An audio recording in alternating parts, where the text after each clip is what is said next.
السلام علیکم ورحمۃ اللہ۔ آج کی آیت سورۃ البقرہ آیت نمبر 29۔ اعوذ باللہ من الشیطان الرجیم، بسم اللہ الرحمن الرحیم۔ اللہ سبحانہ و تعالی نے ارشاد فرمایا، هو الذی خلق لکم ما فی الارض جميعا ثم استوى الى السماء فسواهن 7 سماوات وهو بكل شيء عليم۔ صدق اللہ العظیم۔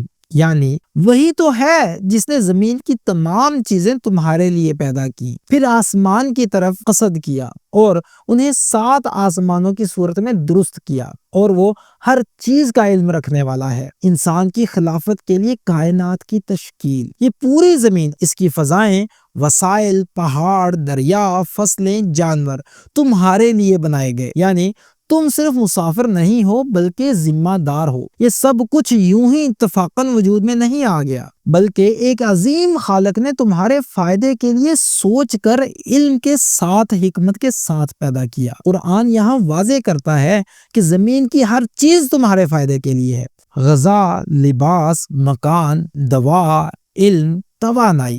دین صرف عبادت کا نام نہیں بلکہ زمین کی تدبیر، اللہ کی مرضی کے مطابق کردار ادا کرنا ہے۔ خلیفہ ماڈل۔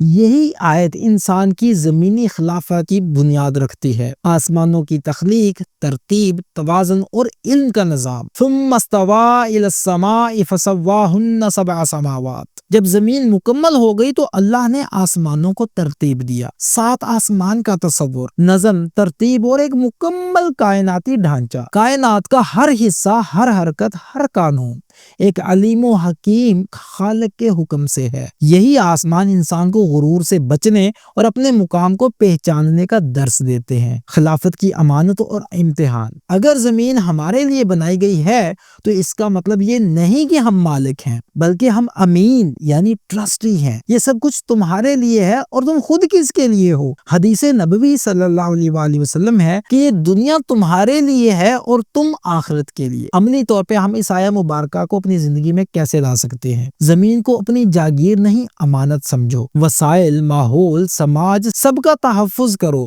اپنی زندگی کو اللہ کی اسکیم کے مطابق ڈھالو، جیسے زمین کا ہر ذرہ اللہ کے قانون کا پابند ہے۔ اے اللہ، ہمیں اپنی امانت کا حق ادا کرنے والا بنا۔ زمین و آسمان کے توازن کی حفاظت کی توفیق دے اور ہمیں سچی خلافت پر قائم رکھ۔ آمین یا رب العالمین۔